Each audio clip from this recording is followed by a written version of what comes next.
తిమోతికి రాసిన రెండో పత్రిక. ఇది పౌలు రాసిన చివరి ఉత్తరం. అతని అత్యంత వ్యక్తిగతమైనది. ఇది కూడా పౌలు జైలులో ఉండగా రాసిన పత్రిక. తన అత్యంత ప్రియమైన సహపనివాడు, వారసుడు అయిన తిమోతి అనే యువకుడికి రాశాడు. తిమోతికి అతని మొదటి ఉత్తరం రాసి ఎంతకాలం అయ్యిందో మనకు తెలియదు. అయితే పౌలు పరిస్థితుల్లో మాత్రం చాలా వ్యతిరేకమైన మార్పులొచ్చాయి. అతడు రోమ్ నగరంలో బందీగా ఉన్నాడు. బహుశా అపోస్తలుల కార్యాల గ్రంథం 28వ అధ్యాయంలో చెప్పిన గృహ నిర్బంధం అయ్యుండొచ్చు. లేక ఆ నిర్బంధం నుండి విడుదల పొంది తిరిగి త్రోయలో అతన్ని అరెస్టు చేసే ముందు కొన్ని సంవత్సరాల కాలంలో చేసిన పరిచర్య కాలం కావచ్చు. ఏది ఏమైనా తాను తన విచారణ మధ్యకాలంలో ఉన్నానని పౌలు చెప్పాడు. అతని పరిస్థితి అంత బాగోలేదు. ఈసారి తాను బతికి బట్టగడతాననే ఆశ లేదతనికి. ఇలాంటి అంధకార సమయంలో పౌలు తిమోతికి ఈ ఉత్తరం రాశాడు. అతడు అప్పటికి ఇంకా ఎఫెసులోనే తాను వెళ్లిన పనిమీద ఉన్నాడు. పౌలు తిమోతిని వచ్చి జైల్లో తన దగ్గర ఉండమని అడిగాడు. తాను ప్రారంభించిన సంఘాల పరిచర్యను అతనికి అప్పగించాలని పౌలు ఆశ. ఈ ఉత్తరం కూర్పు అతి సాధారణంగా ఉంది. 2 పెద్ద భాగాలు దీనిలో ఉన్నాయి. మొదటి భాగంలో అతడు నాయకత్వాన్ని స్వీకరించడానికి సిద్ధపడాలన్న పిలుపు. రెండో భాగంలో అతడు పౌలు దగ్గరకు రావడానికి ముందుగానే ఎఫెసులో ఇంకా సమస్యలు సృష్టిస్తూ ఉన్న అబద్ధ బోధకుల పని పట్టాలని అతనికి ఆజ్ఞాపించాడు. ఆ తరువాత పౌలు తన ఉత్తరాన్ని ముగించాడు. తిమోతిని బట్టి, అతని కుటుంబాన్ని బట్టి దేవునికి కృతజ్ఞతలు చెబుతూ పౌలు ప్రారంభించాడు. ప్రత్యేకంగా అతని అవ్వ అయిన లోయిస్, తల్లి అయిన యునీకేల గురించి దేవుణ్ణి స్తుతించాడు. యువకుడైన తిమోతికి వాళ్లు పాత నిబంధన లేఖనాలన్నింటినీ బాగా నేర్పించారు. యేసు మెస్సయ్యాలో ఒక లోతైన విశ్వాసాన్ని అతనిలో కలిగించారు. అతనిలో ఉన్న ఆ స్థిరమైన విశ్వాసాన్ని బట్టి పౌలు తిమోతికి తన మొదటి సవాలు అందించాడు. యేసు గురించిన శుభవార్తను బట్టిగాని, ఆ సువార్తను ప్రకటించడం వలన జైలులో మగ్గుతున్న పౌలును బట్టిగాని సిగ్గుపడాల్సిన ఏ శోధనకు లొంగిపోవద్దని పిలుపునిచ్చాడు. దీనిని ఎందుకు అంత నొక్కి చెబుతున్నాడంటే, తాను పదే పదే జైలులో గడపవలసి రావడం వలన తనను బట్టి తిమోతి తక్కువగా భావించుకుంటాడేమో అని కావచ్చు. నిజానికి అతని జైలు జీవితం, అపోస్తలుడుగా అతని పిలుపును చాలామంది అతని సహపనివారు సందేహించేలా చేసింది. వారిలో పౌలు 2 పేర్లు ప్రస్తావించాడు. ఒక నేరస్తుడుగా జైలులో గడుపుతున్న పౌలు స్నేహితులుగా చెప్పుకోవడానికి సిగ్గుపడినా ఆ 2 అతనిని విడిచిపెట్టి వెళ్ళిపోయారు. అందుకే పౌలు తిమోతిని తనలో రేగిన ఏ విధమైన భయాన్నిగాని సిగ్గునుగాని తిరస్కరించి తనను కలుసుకోవడానికి రమ్మని పిలుస్తున్నాడు. దానికి అతను చాలా వెల చెల్లించాల్సి వస్తుందని పౌలుకు తెలుసు. అది తిమోతిని ప్రమాదంలో పడేసే అవకాశం ఉంది. కాబట్టి యేసుకృప సమస్త శక్తికి మూలమని తిమోతికి గుర్తుచేశాడు. అది చాలా ప్రాముఖ్యమైన విషయం. అది మనకు చాలా అవసరం. ఎందుకంటే యేసును వెంబడించడం అంత తేలికైన విషయం కాదు. అది నీకున్న సమస్తాన్ని అర్పించాలని కోరుతుంది. పౌలు యేసును సేవించడం అనేదాన్ని సైన్యంలో తన అధికారిని సంతోషపెట్టాలని తీవ్రంగా కోరుకునే ఒక సైనికునితో పోలుస్తున్నాడు. అది ఒక పరుగు పందెం కోసం తన శరీరాన్ని సానబెడుతున్న ఒక ఆటగాడిలాంటిది, లేక కష్టపడి పనిచేసే ఒక వ్యవసాయకుడిలాంటిది. ఈ 3 ఉపమాన అలంకారాల్లోని వ్యక్తులు తమకంటే ఎక్కువైన ఒక ధ్యేయానికి కట్టుబడి ఉన్నారు. వారు దానికోసం ఎంత త్యాగానికైనా సిద్ధంగా ఉన్నారు. ఆ గొప్ప ఆశయం సాధించడానికి ఎన్ని సవాళ్లనైనా ఎదుర్కోవడానికి సిద్ధం.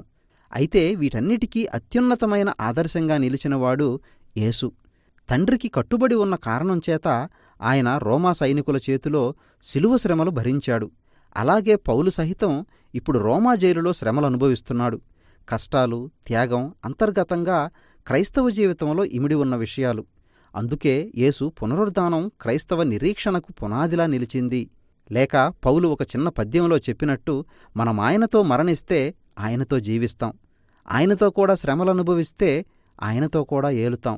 మనం ఆయన్ని ఎరగం అంటే ఆయన మనల్ని ఎరగను అంటాడు. మనం అపనమ్మకస్తులం అయినప్పటికీ ఆయన నమ్మకస్తుడుగా ఉంటాడు. ఎందుకంటే ఆయన తన స్వభావానికి వ్యతిరేకంగా ఏమీ చేయుడు. యేసు మరణం, పునరుద్ధానం ద్వారా దేవుని ప్రేమ మన లోకానికి ఒక కొత్త నిరీక్షణకు తెరలేపింది. కాబట్టి ఎవరైతే యేసును వెంబడించడంలో ప్రమాదాన్ని ఎదుర్కోవడానికి సిద్ధపడతారో వారికి దేవుడి విమోచనను, జీవనాన్ని వాగ్దానం చేశాడు. ఎవరైతే ఆయన్ని తిరస్కరిస్తారో వారి నిర్ణయాన్ని గౌరవించి తాను కూడా అదే పని వారికి చేస్తాడు. అయితే ప్రజల అపనమ్మకత్వం ఎన్నటికీ దేవుణ్ణి తన నమ్మకత్వాన్ని విడిచిపెట్టేలా చేయలేదు. కాబట్టి దానికి ఎంతో వెల చెల్లించాల్సి వస్తుందని ఎరిగినవాడై నమ్మకత్వాన్ని పట్టుకోమని పౌలు తిమోతికి పిలుపునిచ్చాడు. దీనితో పౌలు తన ఉత్తరం 2వ భాగంలో ప్రవేశించాడు. తిమోతి రోమ్ నగరానికి రాకముందే ఎఫెసులో ఉన్న అబద్ధ బోధకులను ఎదిరించి అడ్డు తొలగించమని పౌలు తిమోతిని కోరుతున్నాడు. వారి బోధలు ఎఫెసు సంఘంలో క్యాన్సర్ పుండులాగా వ్యాపిస్తూ ఉంది. సంఘంలో అనేక మంది పేరు ప్రతిష్టలు ఉన్న స్త్రీలను వారి వలలో వేసుకోవడానికి ప్రయత్నిస్తున్నారు. వారు పౌలు తన మొదటి ఉత్తరంలో ప్రస్తావించిన ధనవంతులైన స్త్రీలై ఉంటారు. ఆ బోధకుల కపట బోధ గురించిన వివరాలు ఎక్కువగా ఈ ఉత్తరంలో పౌలు ఇవ్వలేదు. తిమోతికి వారి గురించి అంతా తెలుసు. అయితే పౌలు మనకు ఒక చిన్న సూచన ఇచ్చాడు. మృతుల పునరుద్ధానం అప్పటికే గతించిపోయింది అని వారు బోధిస్తున్నారు. బహుశా ఆ బోధకులు శరీర పునరుద్ధానం అసలు లేనేలేదని చెప్పే గ్రీకుల వాదనను అనుసరిస్తున్నారేమో తెలీదు. అది కేవలం ఒక ఆధ్యాత్మికమైన అనుభవం అని వారు భావిస్తున్నారు. పరిశుద్ధాత్మ ద్వారా ప్రారంభమయ్యే పునరుద్ధాన జీవితం గురించిన పౌలు బోధనలన్నింటినీ వారు వక్రీకరించారు. ఏదైనా గాని సమస్య ఏమిటంటే వారు పునరుద్ధానాన్ని, కొత్త సృష్టిని పూర్తిగా విడిచిపెట్టేశారు. దానికి బదులు వారు మన అనుదిన జీవితానికి ఏమాత్రం సంబంధం లేని ఒక రహస్యమైన, అతిగా ఎగిరిపడే క్రైస్తవ ఆధ్యాత్మికతను తెచ్చిపెట్టుకున్నారు. కాబట్టి యేసు గురించిన నిజమైన శుభవార్తను ప్రకటించే నమ్మకమైన నాయకులను గుర్తించి నియమించమని పౌలు తిమోతికి ఆదేశించాడు. వారు ఆ బోధకులు చెప్పిన దాని నుండి పుట్టుకొచ్చే అర్థం పర్థం లేని వాదనలు మానేయాలి. దానికి విరుద్ధంగా తిమోతి, అతని సహనాయకులు ప్రధానమైన అంశాలు ఎప్పుడూ ప్రధానమైనవిగా పరిగణించాలి.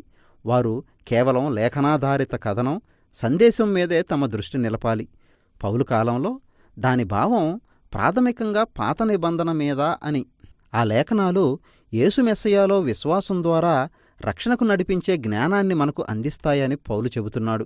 లేఖనాల పూర్తి సారాంశం ఏమిటంటే అవి మనలను యేసు దగ్గరకు నడిపించే ఒక ఏకీకృతమైన వృత్తాంతం వివరించి ఈ లోకానికి కావలసిన జ్ఞానాన్ని కలిగి ఉన్నాయి అని అతడు చెబుతున్నాడు.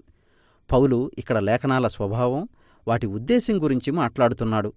లేఖనం అంతా అక్షరార్థంగా దైవప్రేరితం లేక దేవుని ఆత్మ ఊపిరి అని చెప్పాడు. అది దేవుడు తన ప్రజలు దేనిని వినాలని కోరుకున్నాడో బైబిల్ రచయితలు దానినే రాయడంలో పరిశుద్ధాత్మ పోషించిన పాత్రను సూచించడానికి వాడిన మాట. ఒక ఆచరణాత్మకమైన సంకల్పం కోసమే దేవుడు తన లేఖనాల ద్వారా మాట్లాడతాడు. అవి బోధకు ఎంతో ప్రయోజనకరం. నేను ఇంతకు ముందు ఎరుగని విషయాలను బోధిస్తాయి. అవి నేను దేనినైతే నమ్ముతున్నానని చెబుతూ దానిని వాస్తవంగా చేయడంలో విఫలం చెందుతున్నానో వాటి విషయంలో నన్ను సవాలు చేస్తాయి. అవి నా ఆలోచన, నా ప్రవర్తనల విషయంలో కలగాపులగం అయిపోయిన నా మార్గాలను నాకు బయలుపరచి నన్ను సరిదిద్దడానికి ప్రయోజనకరం. అవి నాకొక కొత్త మార్గం చూపి నిజమైన మానవునిగా ఉండడానికి నన్ను నీతి మార్గంలో శిక్షణనిస్తాయి. దేవుని ప్రజలు మంచి చేయడానికి సిద్ధపాటు కలిగిస్తుంది. ఇక తాను ఆ జైలు నుండి బయటికి రాలేనేమో అనే సంశయాన్ని వ్యక్తపరుస్తూ పౌలు ఈ ఉత్తరం ముగించాడు. కాబట్టి చలికాలం రాకముందే సాధ్యమైనంత తొందరగా తన దగ్గరకు రమ్మని తిమోతిని అడిగాడు. అతనికి తన జైలు గదిలో చలికి వణికిపోవడం ఇష్టం లేదు.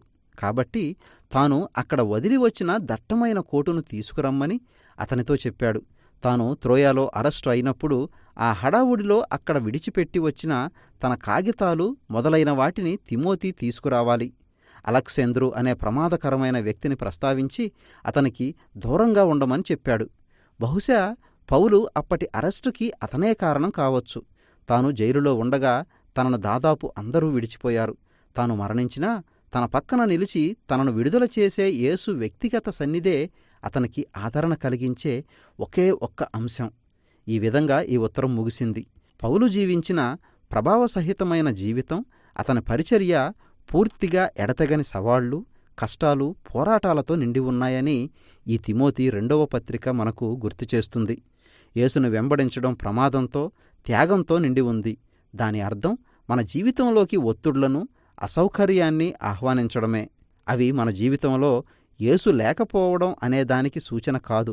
తన తరువాత వచ్చిన క్రైస్తవ తరాలన్నిటిలో గుర్తించినట్టు సరిగ్గా ఆ చీకటి, కష్టసాధ్యమైన సమయాల్లో యేసు ప్రేమ, ఆయన నమ్మకత్వాలు మనం వాటిని తాకగలిగేటంత వాస్తవంగా మారతాయి. పౌలు తిమోతికి రాసిన 2వ ఉత్తరం మనకిచ్చే సందేశం ఇదే.